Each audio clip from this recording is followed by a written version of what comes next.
الحمد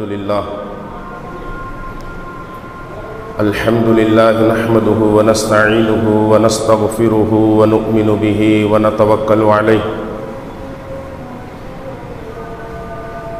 ونعوذ بالله من شرور أنفسنا ومن سيئات أعمالنا من يهده الله فلا مضل له ومن يضلله فلا هادي له وأشهد أن لا إله إلا الله وأشهد أن محمدًا عبده ورسوله يا أيها الذين آمنوا اتقوا الله حق تقاته ولا تموتن إلا وأنتم مسلمون يا أيها الناس اتقوا ربكم الذي خلقكم من نفس واحدة وخلق منها زوجها وبث منهما رجالا كثيرا ونساء واتقوا الله الذي تساءلون به والأرحام إن الله كان عليكم رقيبا يا أيها الذين آمنوا اتقوا الله وقولوا قولا سديدا يصلح لكم أعمالكم ويغفر لكم ذنوبكم ومن يطع الله ورسوله فقد فاز فوزا عظيما أما بعد فإن خير الحديث كتاب الله وخير الهدي هدي محمد صلى الله عليه وسلم وشر الأمور محدثاتها وكل محدثة بدعة وكل بدعة ضلالة وكل ضلالة في النار فأعوذ بالله من الشيطان الرجيم من همزه ونفخه ونفثه بسم الله الرحمن الرحيم يا أيها الذين آمنوا إن تنصروا الله ينصركم ويثبت أقدامكم تمام تعریفیں حمد و ثنا اس اللہ رب العالمین کے لیے لائق و زیبا ہے جو خالق کائنات ہے، مالک ارض و سما ہے، جو رحمان و رحیم ہے، قادر مطلق ہے۔ درود و سلام کا نزول ہو تمام نبیوں پر، خصوصاً نبی آخر الزماں جن کا نام نامی اسم گرامی جناب محمد رسول اللہ صلی اللہ علیہ وسلم ہے۔ اللہم صلی علی محمد وعلی آل محمد کما صلیت علی ابراہیم وعلی آل ابراہیم انک حمید مجید۔ اللہم بارک علی محمد وعلی آل محمد کما بارکت علی ابراہیم وعلی آل ابراہیم انک حمید مجید۔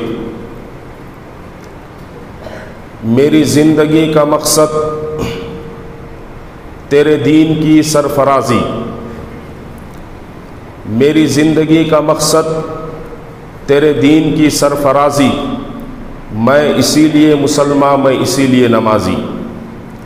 فضائے بدر پیدا کر فرشتے تیری نصرت کو، فضائے بدر پیدا کر فرشتے تیری نصرت کو، اتر سکتے ہیں گردوں سے قطار اندر قطار اب بھی۔ خدا نے آج تک اس قوم کی حالت نہیں بدلی، خدا نے آج تک اس قوم کی حالت نہیں بدلی، نہ ہو جس کو خیال خود اپنے حالت کے بدلنے کا۔ میں تجھ کو بتاتا ہوں تقدیر امم کیا ہے، میں تجھ کو بتاتا ہوں تقدیر امم کیا ہے، شمشیر و ثنا اول طاؤس و رباب آخر۔ خودی کو کر بلند اتنا کہ ہر تقدیر سے پہلے، خودی کو کر بلند اتنا کہ ہر تقدیر سے پہلے، خدا بندے سے خود پوچھے بتا تیری رضا کیا ہے۔ حاضرین، ہم نے اللہ رب العالمین کی یہ مقدس کلام قرآن مجید کی ایک آیت کریمہ آپ حضرات کے سامنے تلاوت فرمائی ہے، جس میں اللہ رب العالمین فرماتے ہیں کہ یا ایھا الذین آمنوا ان تنصروا اللہ ینصرکم، اے ایمان والو تم اللہ کی مدد کرو، اللہ تمہاری مدد کرے گا۔ وَيُثَبِّتْ أَقْدَامَكُمْ، اور تمہارے قدموں کو زمین میں مضبوطی سے گاڑ دے گا۔ حضرات، ہم جس دور سے گزر رہے ہیں یہ دور فتن کہلاتا ہے، یہ پرآشوب دور ہے۔ آج مسلمان اپنی ذات کو لے کر، اپنے دین کو لے کر، اپنے مال و جائیداد کو لے کر، عزت و آبرو کو لے کر افراط و تفریط کا شکار ہے۔ ہم اپنے شہر کی کیا بات کریں، ہم اپنے ملک کی کیا بات کریں؟ شاید کہ دنیا کا کوئی ایسا ملک یا کوئی ایسا کونا جہاں مسلمانوں پر ستم نہ ڈھایا جا رہا ہو، جہاں مسلمانوں کو ستایا نہ جا رہا ہو، خواہ وہ فلسطین ہو، خواہ وہ شام ہو، خواہ وہ عراق ہو، خواہ وہ افغانستان ہو، یا نہیں تو ہمارا ملک جس کے اندر ہم زندگی گزار رہے ہیں، ہر جانب مسلمان پریشان ہے۔ اور آئے دن ہم دیکھتے ہیں، اخبارات کے اندر پڑھتے ہیں اور سوشل میڈیا کا ہم نظارہ کرتے ہیں، آئے دن ایک نہ ایک معاملہ مسلمانوں کو لے کر کے ہمارے سامنے آ جاتا ہے۔ مسلمان بڑے ہی اضطراب اور پریشانی کی حالت میں زندگی گزار رہا ہے۔ جب یہ سارے حالات کو ہم دیکھتے ہیں تو بڑی تکلیف ہوتی ہے، دل بہت دکھتا ہے، دیکھا نہیں جاتا ہے، ایسا محسوس ہوتا ہے، ایسا لگتا ہے کہ مسلمان اگر کوئی انسان اپنے آپ کو کہے تو اس کے ساتھ ایسا ہی ہوتا ہے اور ایسا ہی ہونا چاہیے۔ مسلمان کا مطلب ہی یہی ہے کہ اسے مارا جائے، اسے پیٹا جائے، اسے ستایا جائے۔ میرے بھائیوں، ہم اپنی تاریخ کا اگر مطالعہ کریں، اپنے ماضی کو اگر ہم دیکھیں، ہم ایسے ہرگز نہیں تھے، ہمارے ساتھ ایسا ہرگز نہیں ہوتا تھا، اور ہمیں کبھی جو ہے اس طرح کی شاید ذلت و رسوائی کا سامنا نہیں کرنا پڑا۔ امت مسلمہ ساری کی ساری پریشان ہے، سمجھ میں نہیں آتا ہے کہ کیا کریں۔ آج ہم دنیا کے اندر دیکھتے ہیں کہ ہمارے سماج کے اندر، ہمارے معاشرے کے اندر یہ سارے مظالم کو، بربریت کو روکنے کے لیے بہت سارے لوگ کھڑے ہوتے ہیں اور کھڑے ہو چکے ہیں۔ بہت سارے لوگوں نے کوششیں کی اور کر رہے ہیں، بہت ساری تنظیمیں وجود میں آئی، اور ہر ایک کا دعویٰ ہے کہ کسی بھی طرح ہم اس دنیا کے اندر کامیاب و کامران ہو جائیں، ہم کسی بھی طرح جو ہے عزت حاصل کر لیں۔ لیکن ہم دیکھتے ہیں کہ بہت ساری ایسی تنظیمیں جو ایک زمانے دراز سے کام کر رہی ہیں، یا کچھ ایسی تنظیمیں جو صبح بنتی ہیں مسلمانوں کی ہمدردی لے کر، شام کو ختم ہو جاتی ہے، یا آج بنتی ہے تو دوسرے دن اس کا وجود ختم ہو جاتا ہے۔ لیکن حالات جوں کے توں ہیں، حالات سدھرنے کا نام نہیں لے رہے ہیں۔ یہ آخر ماجرا کیا ہے؟ ہم نے لوگوں کو دیکھا کہ بہت سارے افراد کو ہم نے دیکھا، بہت ساری قوموں کو ہم نے دیکھا کہ وہ کسی ایک راستے کو پکڑ کر کے اپنے مسائل کو حل کر رہے ہیں۔ مسلمان اس قدر افراط و تفریط کا شکار ہے، اضطراب کا شکار ہے، وہ سمجھتا ہے کہ چلو ہم بھی اس راستے پر چل پڑیں، چلو ہم بھی کچھ احتجاج کر کے دیکھ لیں، چلو ہم بھی جو ہے کچھ پرچیاں لے کر کے کھڑے ہو جائیں، یا ہم بھی جلوس کر کے دیکھ لیں، یا پروٹیسٹ ہم بھی کر کے دیکھ لیں۔ دیگر نے کیا، دوسری قوموں نے کیا، ان کے مسائل حل ہو گئے، شاید اس طرح کرنے سے ہمارے بھی جو ہے مسائل حل ہو سکتے ہیں۔ مسلمان جو ہے اس راستے پر نکل پڑا، لیکن حالات جوں کے توں ہیں، سدھرنے کے بجائے بگڑتے جا رہے ہیں۔ جب ہم نے اس راستے کو اختیار کیا تو سدھرنا چاہیے، لیکن درد بڑھتا گیا جوں جوں دوا کی۔ معلوم یہ ہوا کہ بیماری کچھ اور ہے، دوا کچھ اور دی جا رہی ہے۔ مجھے اگر بیماری کینسر کی ہے اور میں دوائی کھاؤں پیٹ درد کی یا سر درد کی، اگر میں دوائی کھاؤں تو انصاف کے ساتھ بتائیے کیا وہ دوائی مجھے کوئی فائدہ پہنچا سکتی ہے؟ ہرگز فائدہ پہنچا نہیں سکتی ہے۔ میرے بھائیوں، ہمیں اس بات کو بھولنا نہیں چاہیے کہ ہم مسلمان ہیں، یہ ہماری خوشنودی ہے، یہ ہماری خوشنودی ہے کہ ہم مسلمان ہیں اور اسلام ہمارا مذہب ہے۔ ہم اگر چاہتے ہیں کہ ہمیں عزت دی جائے، اگر ہم چاہتے ہیں کہ اللہ رب العالمین ہمیں عروج دے، اگر ہم چاہتے ہیں کہ ہمارا زوال نہ ہو اور ہمیں عزت اور قدر کی نظر سے دیکھا جائے، تو پھر ہمیں وہی راستہ اختیار کرنا پڑے گا جو جناب محمد رسول اللہ صلی اللہ علیہ وسلم نے بیان کیا۔ پھر ہمیں انہی تعلیمات پر عمل کرنا ہوگا جو رب کائنات نے قرآن مجید کی شکل میں ہمارے درمیان نازل فرمائی، جسے ہم روزانہ پڑھتے ہیں، روزانہ خطیبوں کے زبانی سنتے ہیں اور علماء کے زبانی ہم سنتے ہیں۔ ان باتوں کو پڑھنا ہوگا، اس کے اندر وجوہات کو تلاش کرنا ہوگا، یہ بیماری کیا ہے اس میں ہمیں دیکھنا ہوگا، اس بیماری اس مرض کا علاج کیا ہے، اللہ نے کیا بتایا ہے، رسول اللہ صلی اللہ علیہ وسلم نے کیا بتایا ہے، اسے تلاش کرنا ہوگا، تبھی جا کر کے جو ہے ہمارے حالات سدھر سکتے ہیں، ہمیں ذلت کے بجائے ہمیں عزت جو ہے حاصل ہو سکتی ہے۔ آج کے اس خطبہ جمعہ میں میں یہی کچھ باتیں آپ حضرات کے سامنے بیان کروں گا کہ وہ کون سے ترجیحات ہیں، وہ کون سے جو ہے تجاویز ہیں جو اللہ اور اس کے رسول صلی اللہ علیہ وسلم نے ہماری کامیابی کے لیے رکھے ہیں، ہمارے کامرانی کے لیے رکھے ہیں۔ میرے بھائیوں، میں نے خطبہ مسنونہ کے بعد ایک آیت کریمہ آپ حضرات کے سامنے تلاوت فرمائی، جس میں اللہ رب العالمین نے فرمایا کہ ان تنصر اللہ ینصرکم، اے مسلمانوں تم اللہ کی مدد کرو، اللہ تمہاری مدد کرے گا۔ اللہ کی مدد سے کیا مراد ہے؟ کیا نعوذ باللہ من ذالک وہ غنی عن العالمین ہے؟ کیا نعوذ باللہ من ذالک کیا اللہ رب العالمین اتنا بے بس ہے؟ کیونکہ وہ غنی عن العالمین ہے، اتنا بے بس ہے کہ اللہ کو ہمارے لاؤ لشکر کی ضرورت ہے؟ کیا اللہ رب العالمین کو ہمارے کسی مال و دولت کی ضرورت ہے کہ جس کے ذریعے سے ہم اللہ رب العالمین کی مدد کریں؟ یہ ہرگز معنی اور مطلب نہیں ہے۔ اللہ رب العالمین فرماتے ہیں کہ تم میری مدد کرو۔ میری مدد کرو کا مطلب کیا ہے؟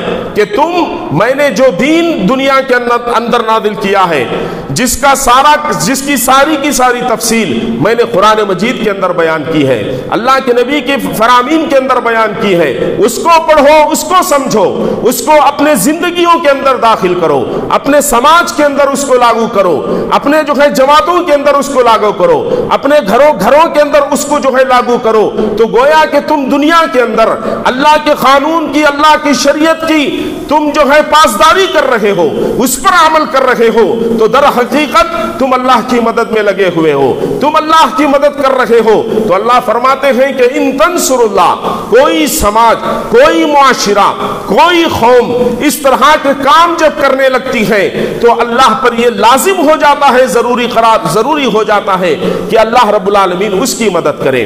جب اللہ کی مدد ہمارے شامل حال ہو جائے، اللہ کی مدد ہمیں اپنے آغوش کے اندر لے لے، تو پھر دنیا کی کوئی طاقت ایسی نہیں ہے، دنیا کی کوئی تنظیم، کوئی پارٹی ایسی نہیں ہوگی جو ہمارا جو ہے کچھ بگاڑ سکے۔ آگے اللہ رب العالمین نے جواب دیا کہ وَيُثَبِّتُ أَقْدَامَكُمْ، تمہارے قدموں کو ہم زمین میں جو ہے گاڑ دیں گے۔ پھر کوئی جو ہے حکومت، کوئی پارٹی، کوئی تنظیم تمہارا کچھ نہیں بگاڑ سکتی ہے، لیکن اللہ رب العالمین نے مدد رکھی ہے تو شرط اللہ رب العالمین نے بیان کیا، مشروط قرار دیا ہے کہ اگر تم اللہ کی مدد چاہتے ہو تو تمہیں جو ہے اللہ کی مدد کے لیے اللہ کی جو ہے مدد کرنا ہوگا۔ تو میرے بھائیوں، بے شمار جو ہے ترجیحات کو، بے شمار جو ہے تجاویز کو اللہ رب العالمین نے قرآن مجید کے اندر بیان کیا۔ ایک مرتبہ اللہ کے نبی صلی اللہ علیہ وسلم خچر میں بیٹھ کر کے جو ہے آپ مدینے کے گلیوں میں نکلے۔ رومی بادشاہ اس نے اللہ کے نبی صلی اللہ علیہ وسلم کو بطور تحفہ، بطور گفٹ ایک خچر دیا، ایک خچر اس نے دیا۔ اللہ کے نبی صلی اللہ علیہ وسلم اس پر سوار ہوئے، سوار ہو کر کے باہر نکلے، مدینے کے گلیوں سے گزر ہو رہا ہے کہ آپ نے دیکھا کہ چھوٹے چھوٹے بچے جو ہے کھیل رہے ہیں، ہمارے چھوٹے چھوٹے بچے کھیل رہے ہیں۔ ان بچوں میں ایک سب سے ذہین بچہ حضرت عبداللہ ابن عباس رضی اللہ تعالیٰ عنہ، حضرت عبداللہ ابن عباس رضی اللہ تعالیٰ عنہ للچائی ہوئی نظروں سے اللہ کے رسول صلی اللہ علیہ وسلم کو دیکھا کہ آپ خچر پر سوار کہیں جو ہے کہیں آپ جا رہے ہیں، للچائی ہوئی نظروں سے دیکھا تو آپ نے عبداللہ ابن عباس رضی اللہ تعالیٰ عنہ کو اٹھایا اور اپنا جو ہے ردیف بنایا۔ عربی میں ردیف کہتے ہیں، آپ چاہے کوئی کسی بھی سواری میں کسی بھی سواری پر سوار ہو کر کے آپ نکل رہے ہو، جس آدمی کو آپ پیچھے بٹھاتے ہیں اس کو کہتے ہیں ردیف۔ اللہ کے نبی صلی اللہ علیہ وسلم نے حضرت عبداللہ ابن عباس رضی اللہ تعالیٰ عنہ کو اپنا ردیف بنایا۔ چل رہے ہیں میرے بھائیوں، دیکھیے سماج کی فکر کیا ہونی چاہیے، سماج بچوں کی فکر کیسی ہونی چاہیے۔ آپ صلی اللہ علیہ وسلم نے اپنا ردیف بنایا، کوئی گفتگو نہیں، کوئی دنیاوی جو ہے گفتگو نہیں ہے، بلکہ سمجھا رہے ہیں اللہ کے نبی صلی اللہ علیہ وسلم۔ آپ صلی اللہ علیہ وسلم نے فرمایا کہ یا غلام احفظ اللہ یحفظ، یا غلام احفظ اللہ یحفظ۔ آج ہم بھی اپنے بچوں کو جو ہے تعلیم دیتے ہیں۔ آج ہم سے کوئی بچہ غریب ہو جائے تو ہم اسے مذہبی باتیں پوچھنے کے بجائے، اسلامی باتیں پوچھنے کے بجائے ہم دنیاوی باتیں ہم پوچھنا شروع کر دیتے ہیں، دنیاوی باتوں کو ہم سکھانا شروع کر دیتے ہیں۔ لیکن اللہ کے نبی صلی اللہ علیہ وسلم، آپ صلی اللہ علیہ وسلم نے حضرت عبداللہ ابن عباس رضی اللہ تعالیٰ عنہ کو فرمایا یا غلام احفظ اللہ یحفظ، اے بچے تو اللہ کی جو ہے حفاظت کر، وہ تیری حفاظت کرے گا۔ دیکھیے مشروط ہے، ہم چاہتے ہیں کہ ہم غلامی سے نکلیں، ہم چاہتے ہیں کہ ذلت سے نکلیں، تو اللہ کی مدد ہمیں کرنی ہوگی، اللہ کی حفاظت ہمیں کرنی ہوگی۔ احفظ اللہ یحفظ کا، احفظ اللہ تجاہک، اللہ کے نبی صلی اللہ علیہ وسلم نے فرمایا تو اللہ کی مدد کر، اللہ تیری جو ہے مدد کرے گا۔ فرمایا کہ اللہ کی تو حفاظت کر، اللہ کو تو اپنے سامنے پائے گا۔ وَاعْلَمُوا أَنَّ النَّصْرَ مَعَ الصَّبْرِ، اس کے بعد فرمایا کہ اگر تم چاہتے ہو کہ تم دنیا کے اندر کامیاب و کامران ہو جاؤ، تمہارا جو ہے عروج ہو، لوگ تمہیں عزت اور قدر کی نظر سے دیکھیں، تو اللہ کی مدد تمہارے لیے ضروری ہے۔ آپ نے فرمایا کہ وَاعْلَمُوا أَنَّ النَّصْرَ مَعَ الصَّبْرِ، اے بچے یاد رکھ اللہ کی مدد، وَاعْلَمُوا أَنَّ النَّصْرَ مَعَ الصَّبْرِ، اللہ کی مدد یہ صبر کے ساتھ آتی ہے۔ اگر تم صبر کرو گے تو اللہ کی مدد آئے گی۔ میرے بھائیوں ذرا ہم یہاں رکتے ہیں، اللہ کے نبی صلی اللہ علیہ وسلم کے اس فرمان کو سمجھنے کی کوشش کرتے ہیں۔ اللہ رب العالمین نے فرمایا کہ تم کامیاب ہونا چاہتے ہو، اللہ کی مدد تم اگر حاصل کرنا چاہتے ہو تو تمہیں اللہ کی مدد کرنی ہوگی۔ اگر تم چاہتے ہو کہ تمہارے جان و مال کی حفاظت دنیا کے اندر کی جائے تو تمہیں اللہ کی حفاظت کرنی ہوگی، اور تم چاہتے ہو کہ اللہ کی مدد تمہارے شامل حال ہو تو پھر تمہیں صبر کرنا ہوگا۔ یہ صبر کا کیا معنی ہوتا ہے؟ صبر کہتے کس کو ہے؟ آج امت جو پریشان ہے، پریشانی کی حالت میں جو زندگی گزار رہی ہے، آج دنیا کے اندر کتنی تحریکیں کام کر رہی ہے، کتنی تنظیمیں کام کر رہی ہیں کہ کسی بھی طرح مسلمان کامیاب ہو جائے، لیکن کامیاب نہیں ہوتا ہے۔ کیوں نہیں ہوتا ہے؟ کہ ان ترجیحات کو اپنانے کی ضرورت ہے، ان تجاویز کو اپنانے کی ضرورت ہے جو اسلام کے اندر بیان کی گئی ہے۔ چاہے آپ کو کوئی پارٹی آ کر کے کچھ بھی سمجھائے کہ تم یہ کام کرو گے تو تمہارے مسئلے حل ہوں گے، لیکن میرے بھائیوں یاد رکھو مسائل بنتے اور بگڑتے زمین میں نہیں ہیں، یہ آسمان میں ہوتے ہیں۔ ہمارے ساتھ کیا ہونا ہے، ہمارے ساتھ کیا نہیں ہونا ہے، ہمارے ساتھ کس طرح کا سلوک ہونا ہے، یہ اللہ رب العالمین ہمارے تعلق سے طے کرتا ہے۔ زمین کے اندر کسی جو ہے آدمی کے اندر یہ طاقت، یہ جرت نہیں ہے کہ وہ ہمارے جو ہے فیصلے کیا کریں۔ اللہ رب العالمین نے، اللہ کے نبی نے فرمایا کہ تم چاہتے ہو کہ اللہ کی مدد ہو، تم چاہتے ہو کہ تمہارے مسائل حل ہو، تو تمہیں جو ہے صبر کرنا ہوگا۔ صبر کا معنی کیا ہے؟ صبر کا کیا معنی ہے؟ ہمارے یہاں پر جیسے ہی صبر کو بیان کیا جاتا ہے کہ صبر کرو، تو اس کا مطلب یہ لیا جاتا ہے کہ ہاتھ پیر جو ہے باندھ کر کے یا سر جھکا کر کے خاموش کھڑے ہو جائیں یا جا کر کے کونے میں بیٹھ جائیں۔ معاف کریں میرے بھائیوں، یہ صبر کا معنی نہیں ہے، صبر کا یہ معنی نہیں ہوتا ہے۔ صبر کا معنی کیا ہے؟ ہم اس کو اپنائیں۔ اللہ کے نبی صلی اللہ علیہ وسلم نے فرمایا، آپ صلی اللہ علیہ وسلم نے صبر کی 3 قسمیں جو ہے بیان کی ہیں۔ آپ صلی اللہ علیہ وسلم نے فرمایا کہ صبر علی الطاعہ، اللہ کی اطاعت و فرما برداری میں جو ہے صبر کرنا ہے، اللہ کی اطاعت و فرما برداری میں صبر کرنا ہے۔ آپ اللہ کی اطاعت کرنا چاہتے ہیں، آپ نماز پڑھنا چاہتے ہیں، آپ روزہ رکھنا چاہتے ہیں، آپ اپنے گھر کے اندر بچوں کی تربیت کرنا چاہتے ہیں، آپ اپنے سماج کو جو ہے سدھارنا چاہتے ہیں، آپ اپنے گھروں کے اندر جو ہے اللہ کے نظام کو قائم کرنا چاہتے ہیں، آپ اپنی زندگیوں کے اندر اللہ کے نظام کو جو ہے لانا چاہتے ہیں، آپ کو تکلیفیں ہو رہی ہیں، آپ کے سامنے دشواریاں پیش ہو رہی ہیں، لیکن ساری چیزوں کو ولا یخافون لومۃ لائم کے تحت آپ ساری چیزوں کو پیچھے چھوڑتے ہوئے اللہ کے قانون پر عمل کرنے لگتے ہیں، تو یہ صبر ہوتا ہے، صبر علی الطاعہ، اللہ کی اطاعت میں جو ہے صبر کرنا۔ جیسے مثال کے طور پر وہ معروف واقعہ حضرت سمیہ رضی اللہ تعالی عنہا کا، حضرت سمیہ رضی اللہ تعالی عنہا کو کفار مکہ نے باندھ کر کے مارا۔ ہر ایک طرف حضرت سمیہ ہے، دوسری طرف حضرت یاسر ہے، عمار ہے، تینوں کو جو ہے آمنے سامنے باندھ دیا گیا ہے۔ ماں کے سامنے بیٹے کو مارا جا رہا ہے، بیٹے کے سامنے باپ کو مارا جا رہا ہے، باپ بیٹے کے سامنے ماں کو جو ہے مارا جا رہا ہے۔ اس قدر ظالم ابو جہل نے ان کو تکلیف دی کہ اسلام کے نام پر، اس قدر تکلیف دی کہ حدیث کے اندر آتا ہے ظالم نے جو ہے اندام نہانی پر اس نے نیزہ مارا، صرف شرمگاہ پر نیزہ نہیں مارا بلکہ جو ہے 2 اونٹوں کو بلوا کر اس نے 2 ٹانگوں کو اونٹوں سے باندھا، 2 سمت اس نے اونٹ چلائے اور سمیہ چیر دی گئی۔ کس کے لیے چیر دی گئی؟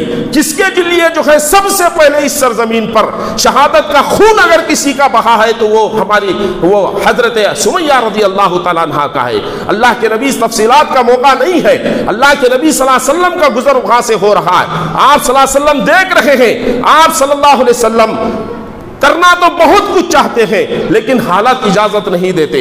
میرے بھائیوں یاد رکھو، جہاں کرنے کا تمہیں حکم دیا گیا ہے وہاں کرنا چاہیے، جہاں خاموش بیٹھنے کا حکم دیا گیا ہے وہاں خاموش بیٹھنا چاہیے۔ ہماری حالت کیا ہے مسلمانوں کی؟ جہاں خاموشی کے ساتھ صبر کرنا ہے، خاموشی کے ساتھ بیٹھنا ہے، وہاں ہم اچھل کود کرنے لگتے ہیں، جہاں کرنے کا حکم ہے وہاں ہم خاموش بیٹھ جاتے ہیں۔ اللہ کے نبی صلی اللہ علیہ وسلم کا گزر ہوا، آپ نے جو ہے اس منظر کو دیکھا، آپ صلی اللہ علیہ وسلم نے کیا فرمایا؟ آپ نے فرمایا کہ اسبروا یا آل یاسر فإن موعدکم الجنہ، اے یاسر کے گھر والو تم صبر کرو، اللہ رب العالمین اس کے بدلے تمہیں جنت دے گا۔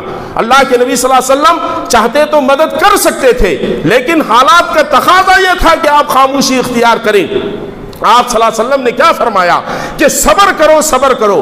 صبر کا کیا مطلب ہے؟ آپ صلی اللہ علیہ وسلم یہ بتانا چاہ رہے تھے کہ جو تم ایک وحدہ لا شریک کا نعرہ بلند کر رہے ہو اور یہ چاہتے ہیں کہ تم جو ہے بتوں کے نعرے کو بلند کرو، ایسا ہرگز نہیں کرو۔ اے یاسر کے گھر والوں، جان جاتی ہے تو چلی جائے، تمہیں قتل کر دیا جاتا ہے تو قتل ہو جائے، تمہیں جلا دیا جاتا ہے تو بھی کوئی بات نہیں ہے، تمہارے دل سے جو ہے ایمان ختم نہیں ہونا چاہیے، تمہارے دل سے ایمان سائی نہیں ہونا چاہیے، تم اپنے ایمان پر ثابت قدم رہو، صبر کرو۔ اللہ رب العالمین قیامت کے دن تمہیں جو ہے بدلہ دے گا، اور وہ بدلہ کیا ہوگا؟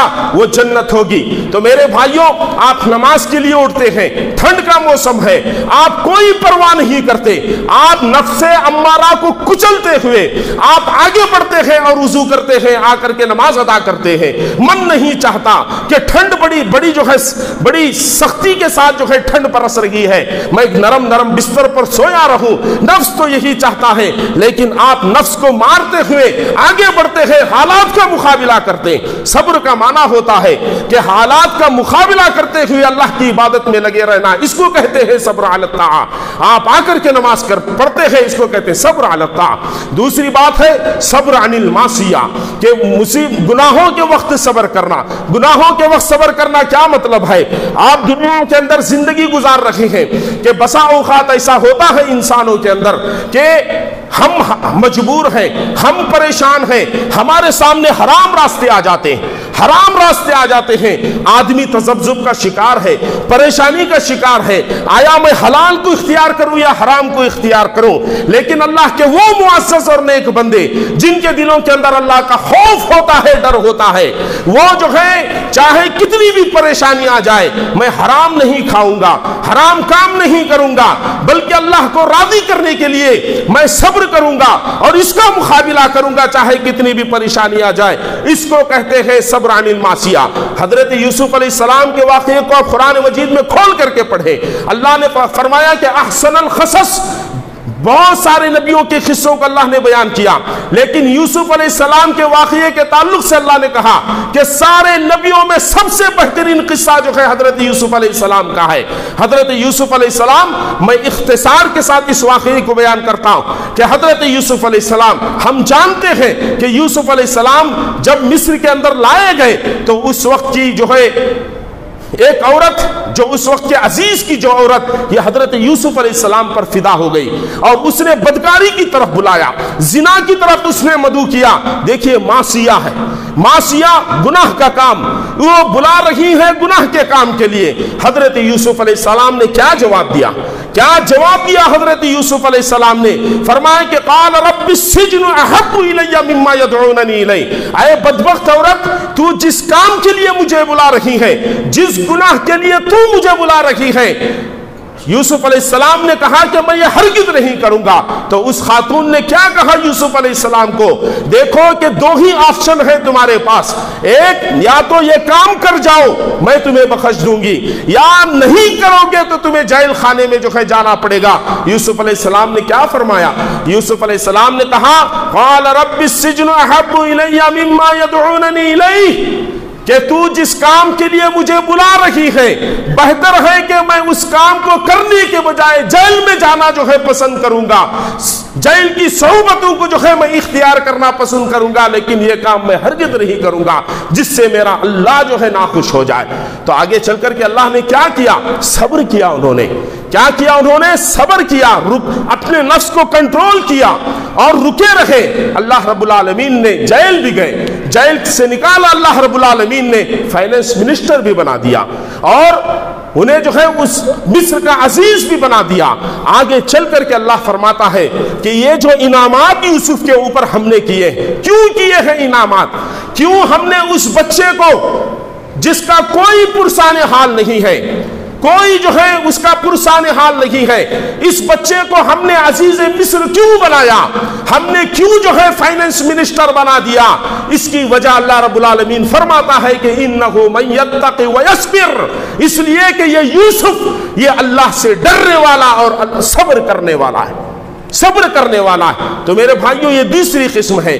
تیسری ہے مصیبتوں کے وقت صبر کرنا، چاہے وہ مصیبت کسی بھی طرح سے ہمارے اوپر کیوں نہ آ رہی ہو۔ ہم چاہتے ہیں کہ ہمارا جو ہے زوال ختم ہو جائے، ہم چاہتے ہیں کہ ہم عروج پر پہنچے، تو ان ترجیحات کو اپنانے کی ضرورت ہے، ان ترجیحات کو اپنانے کی اور اپنے زندگیوں میں ڈھالنے کی ضرورت ہے جس کا حکم اللہ اور اس کے رسول صلی اللہ علیہ وسلم نے دیا۔ سورہ بقرہ کی وہ معروف آیت جس میں اللہ رب العالمین نے ایک مومن کی آزمائش کے لیے جو راستے، جو طریقے اللہ رب العالمین نے بیان کیے ہیں کہ وَلَنَبْلُوَنَّكُمْ بِشَيْءٍ مِّنَ الْخَوْفِ وَالْجُوعِ وَنَقْصٍ مِّنَ الْأَمْوَالِ وَالْأَنفُسِ وَالثَّمَرَاتِ۔ اللہ فرماتے ہیں کہ ہم تمہیں آزمائیں گے، آزمائیں گے ہم تمہیں۔ وَلَنَبْلُوَنَّكُمْ بِشَيْءٍ مِّنَ الْخَوْفِ، خوف دے کر کے آزمائیں گے، دشمنوں کا ڈر ہمارے دلوں میں دے کر کے اللہ آزمائے گا، بیماریوں کا ڈر اللہ رب العالمین دے کر کے ہم سے جو ہماری آزمائش کی جائے گی، ہمارے جانوں کو ہلاک کر کے آزمایا جائے گا، ہمارے مالوں کو ہلاک کر کے آزمایا جائے گا، ہمارے پھلوں کو نقصان دے کر کے آزمایا جائے گا۔ اللہ ساری چیزوں کو بیان کرنے کے بعد فرماتے ہیں کہ وَبَشِّرِ الصَّابِرِينَ، اے محمد صلی اللہ علیہ وسلم آپ بشارت دیجئے صبر کرنے والوں کو۔ کیا مطلب ہے صبر کرنے والوں کو؟ یعنی اللہ نے جو بھی ہم ذریعے سے، جس بھی طریقے سے اللہ نے ہمیں آزمایا ہے، ساری آزمائش میں ہم نے اللہ کے ڈر کو مقدم رکھا، ہم نے ہمارے نفس کو ہم نے کچلتے ہوئے، ہم نے ان ساری چیزوں کو چھوڑتے ہوئے ان کاموں کو انجام دیا جس سے ہمارا رب راضی ہو جائے۔ تو اللہ فرماتے ہیں کہ ایسے لوگ سرخرو ہوں گے دنیا کے اندر، ایسے لوگ کامیاب ہوں گے دنیا کے اندر۔ میرے بھائیوں، کیا کیا ہم ترجیحات آپ حضرات کے سامنے بتائیں۔ آج جو دنیا کے اندر جو ہو رہا ہے، جو آج مسلمان جو زوال کا شکار ہو گئی ہے، آج ہمیں اپنے گریبانوں میں جھانک کر کے دیکھنا چاہیے۔ سب سے پہلے میں اپنے گریبان میں جھانک کر کے دیکھوں، میں اپنے گھر کا جائزہ لے کر کے دیکھوں کہ میں نے ایسی کون سی خطا کی ہے، میں نے ایسا کون سا گناہ کیا ہے کہ جس کی وجہ سے اللہ رب العالمین نے میرے اوپر یہ عذاب کو نازل کر دیا ہے۔ کیوں؟ اس لیے کہ پریشانیاں یہ اللہ کے جانب سے آتی ہیں، لیکن یہ ہمارے ہاتھوں کی کمائی ہوتی ہے، یہ ہمارے بدعملیوں کا نتیجہ ہوتا ہے۔ سب سے پہلے یہ ایمان ہمارا ہونا چاہیے۔ آج ہم کہتے ہیں کہ مسلمانوں پر مصیبت فلاں پارٹی نے جو ہے نازل کر دیا، فلاں تنظیم نے منصوبہ بندی کے تحت مسلمانوں کو مارنے کا جو ہے منصوبہ بنا دیا۔ میرے بھائیوں، یہ ہرگز نہیں ہے۔ جو کچھ ہوتا ہے وہ اللہ کی طرف سے ہوتا ہے۔ ابھی میں اس کو ثابت کروں گا کہ اللہ رب العالمین کیسے جو ہے ہمارے اوپر عذاب کو کن کی شکلوں میں نازل کرتا ہے۔ اللہ نے فرمایا کہ ما اصاب من مصیبت فبما کسبت ایدیکم ویعفو عن کثیر، جو بھی مصیبت تمہارے اوپر نازل ہوتی ہے یہ تمہارے اپنے ہاتھوں کی کمائی ہے۔ تم نے وہ کام کیے، تم نے وہ گناہ کیا، تم نے وہ معصیت کا راستہ اختیار کیا جس سے اللہ نے منع کیا، جس سے اس کے رسول نے منع کیا، لیکن تم کرتے گئے۔ کبھی جو ہے نفس کو خوش کرنے کے لیے تم نے غلط راستے کو اختیار کیا، کبھی تم نے جو ہے اس دنیا کو حاصل کرنے کے لیے تم نے غلط راستے کو اختیار کیا، اور دین کو تم نے پسے پشت ڈال دیا۔ اللہ نے فرمایا کہ یہ تمہارے ہاتھوں کی کمائی ہے، اور اللہ رب العالمین ہر ایک گناہ کے عوض اللہ کی پکڑ ہوتی ہے، گرفت ہوتی ہے، وَيَعْفُو عَنْ كَثِيرٍ۔ اور اللہ اتنا رحیم اور کریم ہے، اتنا مہربان اللہ رب العالمین کی ذات ہے کہ بہت ساری چیزوں کو، بہت سارے ہمارے گناہ اور خطاؤں کو معاف کر دیتا ہے۔ کچھ کو اللہ نے پکڑا تو یہ حالت ہے دنیا کے اندر، تمام کو نہیں پکڑا ہے۔ ہم نے جو گناہ کیے ہیں، ہماری جو نافرمانیاں دنیا کے اندر ہو رہی ہیں، ان کچھ نافرمانیوں کا نتیجہ یہ ہے کہ اللہ رب العالمین نے ہمیں جو ہے عذاب کے اندر داخل کیا، اور اللہ فرماتے ہیں کہ بہت ساری چیزوں کو ہم نے معاف کر دیا۔ اب سب کو اگر پکڑ لیں اللہ رب العالمین، تو بتائیے کہ ہماری حالت کیا ہوگی۔ آئیے ایک حدیث کے اندر، ایک حدیث جس میں اللہ کے نبی صلی اللہ علیہ وسلم نے، جیسا کہ میں نے کہا کہ اللہ کی مدد چاہیے تو پھر اللہ کی مدد کرنی ہوگی۔ ہماری کامیابی کا راز اسی میں چھپا ہوا ہے کہ اللہ کی مدد کرو، اللہ تمہاری مدد کرے گا۔ اللہ کی جو ہے حفاظت کرو، شریعت کی حفاظت کرو، اللہ تمہاری جو ہے حفاظت کرے گا۔ اللہ کے نبی صلی اللہ علیہ وسلم نے ایک حدیث میں بیان فرمایا کہ خمس بخمس، آپ صلی اللہ علیہ وسلم نے فرمایا کہ خمس بخمس، 5 کے بدلے 5، 5 کے بدلے 5۔ دوسری حدیث کے اندر آتا ہے کہ یا معاشر المہاجرین، اے مہاجرین کی جماعت، خمس اذ ابتلیتم بہن واعوذ باللہ ان تدرکوہن، اللہ کے نبی فرماتے ہیں یا معاشر المہاجرین، مہاجرین کی جماعت کو مخاطب کر کے کہا کہ 5 کے بدلے 5 تم گناہ کرو گے تو اس کے 5 نتائج جو ہے تمہارے اوپر نازل ہوں گے، 5 شکلوں میں اللہ کی آزمائش اور اللہ کا عذاب تم پر نازل ہوگا۔ میرے بھائیوں، یہ اصول ہے، یہ اصول ہم اپنے گھروں میں بھی اپناتے ہیں۔ اگر ہم غلطی کریں اللہ ہمیں سزا نہ دے، یہ ہو ہی نہیں سکتا ہے۔ آپ اپنے گھر کے اندر اپنے بچے کی تربیت کرتے ہیں، اپنے بچے کی تربیت کرتے ہیں، بچہ نے غلطی کر دی، بچے نے غلطی کر دی، آپ کیا کرتے ہیں؟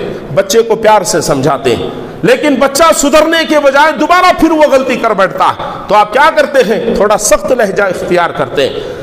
آپ نے دیکھا کہ سخت لہجہ اختیار کرنے پر بھی بچہ باز نہیں آتا ہے، تو آپ کیا کرتے ہیں؟ اسے وارننگ دیتے ہیں، پھر سزا دیتے ہیں۔ تو ایسے ہی اللہ کا یہ قانون ہے، یہ اللہ کی سنت ہے۔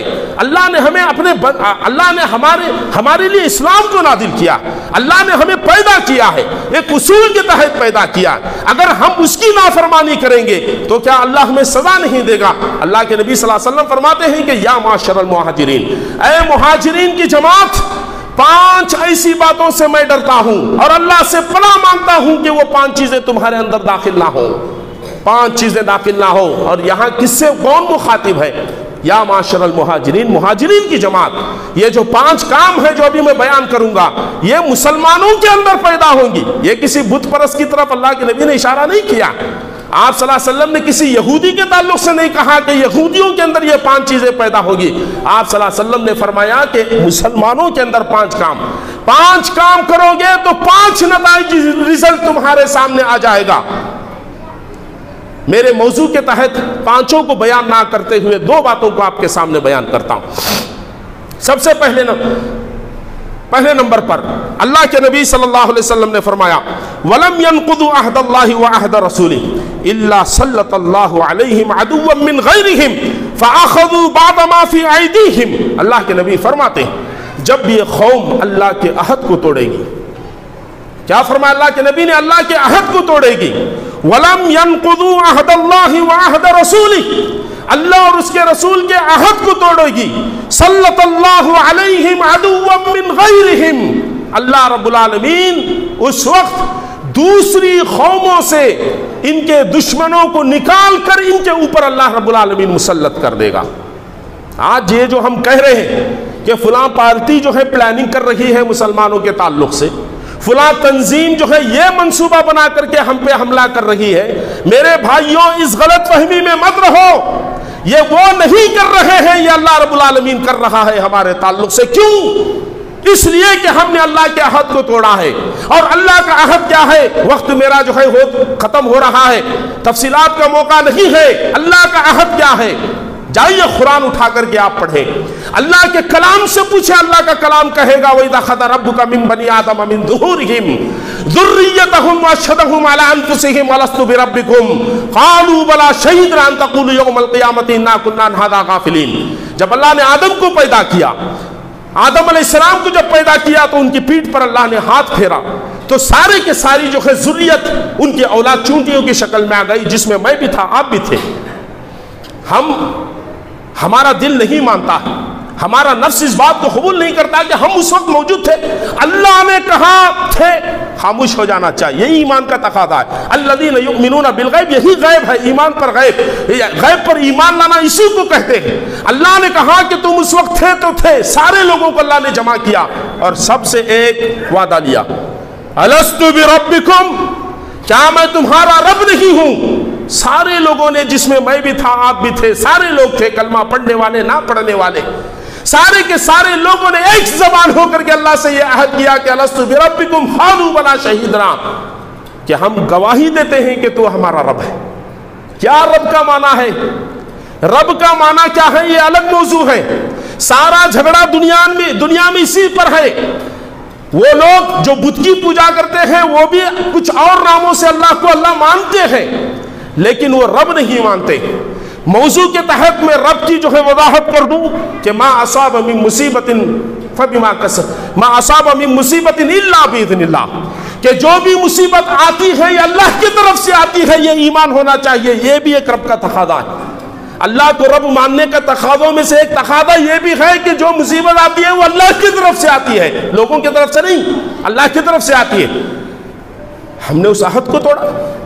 ہم اپنے ایمان کا جائزہ لے کر کے دیکھیں، کیا ہم نے کیا نہیں کیا دنیا کے اندر. اللہ کی ذات کو لے کر کے کیا کچھ نہیں کیا جاتا اس سرزمین کے اوپر. کس طرح کے ہم نے جو ہے حرکات کی. میں غیروں کی بات کیا کروں، سلفیوں کی بات کروں. جو سلفیت جو ہم نے پہلے زمانے میں دیکھی تھی کہ آج وہ ایمان کا جذبہ ہمارے اندر نہیں ہے. یہ سکڑتی جا رہی ہے، بے شمار خرابیاں ہمارے اندر پیدا ہو رہی ہے. تو اللہ کے نبی فرماتے ہیں کہ جب تم اللہ کے عہد کو توڑو گے تو ہوگا کیا؟ غیر قوموں، دوسری قوموں میں سے اللہ دشمنوں کو نکال کر کے تم پہ مسلط کرے گا. اور وہ کیا کریں گے؟ کیا ہم سے پیار و محبت سے پیش آئیں گے؟ کیا ہمارا ویلکم کریں گے؟ کیا کریں گے ہمارے ساتھ؟ ہوگا کیا دنیا کے اندر؟ اس امت کی حالت کیا ہوگی؟ آپ صلی اللہ علیہ وسلم فرماتے ہیں کہ فَأَخَذُوا بَعْضَ مَا فِي أَيْدِيهِمْ، جو بھی ان کے ہاتھ آیا وہ لے کر کے چلے جائیں گے. نہ تمہاری عزت کو چھوڑیں گے، نہ تمہارے گھروں کو چھوڑیں گے، تمہارے گھروں کو بھی جلا ڈالیں گے، تمہاری دکانوں کو بھی جلا ڈالیں گے، تمہارے مساجد بھی مسمار کر ڈالیں گے، تمہارے بچوں کو بھی قتل کر ڈالیں گے، تمہاری عورتوں کی عزت بھی جو ہے لوٹ لی جائے گی. یہ کون کرا رہا ہے؟ یہ کون کہہ رہے ہیں؟ نبی آخر الزمان. یہ کس کے تعلق سے کہہ رہے ہیں؟ یہ اللہ رب العالمین کرے گا. کب کرے گا؟ جب ہم اللہ کے عہد کو توڑیں گے. اور آخر میں ایک بات بیان کر کے میں اپنے موضوع کو ختم کرتا ہوں، ورنہ تو یہ بہت طویل موضوع ہے. میں یہیں پر جو ہے ایک اور بات بیان کر کے میں اپنی بات کو ختم کرتا ہوں. بہت اہم بات ہے، 1 یا 2 منٹ میں ختم کرنے کی میں کوشش کرتا ہوں. جیسے کہ میں نے کہا کہ 5 کے بدلے 5 تو 1 بیان کیا. دوسرا ہے اللہ کے نبی صلی اللہ علیہ وسلم فرماتے ہیں وَمَا لَمْ تَحْكُمْ أَئِمَّتُهُمْ بِكِتَابِ اللَّهِ وَيَتَخَيَّرُوا مِمَّا أَنزَلَ اللَّهُ إِلَّا جَعَلَ اللَّهُ بَأْسَهُمْ بَيْنَهُمْ۔ اللہ کے نبی فرماتے ہیں کہ جب اس امت کے لیڈر، اس امت کے قائد، اس امت کے صدر، اس امت کے امیر، جو بھی آپ کہہ لیں، اللہ کے نبی صلی اللہ علیہ وسلم فرماتے ہیں کہ جب یہ اللہ کی کتاب کو چھوڑ دیں گے، اللہ کی کتاب کے مطابق یہ فیصلے نہیں کریں گے دنیا کے اندر، وَيَتَخَيَّرُوا مِمَّا أَنزَلَ اللَّهُ، اللہ کی نازل کردہ چیز کو اختیار نہیں کریں گے بلکہ حقیر جان کر کے چھوڑ دیں گے۔ آج ہمارے مساجد کے اندر ہے، آج ہم دنیا میں تو پیدا ہوئے ہیں اس زمین پر اللہ کے قانون کو نافذ کرنے کے لیے، ہم آئے ہیں دنیا میں اللہ کے قانون کو نافذ کرنے کے لیے، لیکن آج ہمارے گھروں کی حالت کیا؟ کم سے کم ہم سب سے پہلے اپنے مساجد میں اللہ کا قانون نافذ کریں، اپنے گھروں کے اندر اللہ کا قانون نافذ کریں، اپنے تجارتوں سے سود کو نکال کر کے باہر پھینکیں۔ آج ہم یہ نہیں کر پاتے۔ آج ایک چھوٹی مثال میں آپ کو دیتا ہوں، آپ کے مسجد میں ایک معاملہ پیش آ گیا، سارے لوگ جمع ہو گئے، سارے لوگوں نے متفقہ طور پر اس معاملے کو شرعی نقطہ نظر سے حل کر دیا، شرعی نقطہ نظر سے، وہ راستہ جو اللہ اور اس کے رسول نے کہا ہے اس راستے کو اپناتے ہوئے آپ نے اس کو حل کر دیا۔ مجھے بتائیے کیا اس ملک کا قانون آپ کو روکے گا؟ کیا اس ملک کی پولیس آپ کو لے جا کر کے کسی جیل میں بند کر دے گی؟ ہرگز نہیں بند کرے گی۔ سب سے پہلے ہم اللہ کے قانون کو اپنی جماعتوں میں نازل کریں، اپنے گھروں میں نازل کریں، زندگیوں میں نازل کریں۔ ایسا نہیں کرتے ہیں تو ہوگا کیا؟ بَأْسَهُمْ بَيْنَهُمْ، تمہارے اندر اختلاف پیدا ہوگا۔ جو دشمن چاہتا ہے کہ ان کو مارنا ہے تو پہلے اختلاف پیدا کرو۔ اب اختلاف پیدا کہاں سے ہو رہا ہے؟ اس کی وجہ میں نے بیان کی، ہم ہی اس کے مجرم ہیں، ہم ہی اس کے ذمہ دار ہیں۔ اللہ کی شریعت کو چھوڑا تو اختلاف پیدا ہو گیا۔ اب یہاں پر ہمارا رونا یہ ہے کہ جہاں مسجد بناتے ہیں وہاں اختلاف ہے، ہر جگہ اختلاف ہے، ختم ہوتا نہیں ہے۔ ایک صاحب نے تو مجھ سے یہاں تک کہہ دیا، ایک دفعہ اگر قوم میں اختلاف شروع ہو جائے تو وہ ختم نہیں ہو سکتا۔ میں نے کہا کہ غلط، ختم ہوگا۔ اللہ کے نبی صلی اللہ علیہ وسلم نے کہا کہ اللہ کی کتاب کو چھوڑو گے تو اختلاف پیدا ہوگا، اگر ہم تھام لیں گے تو خود بخود اختلاف ختم ہو جائے گا۔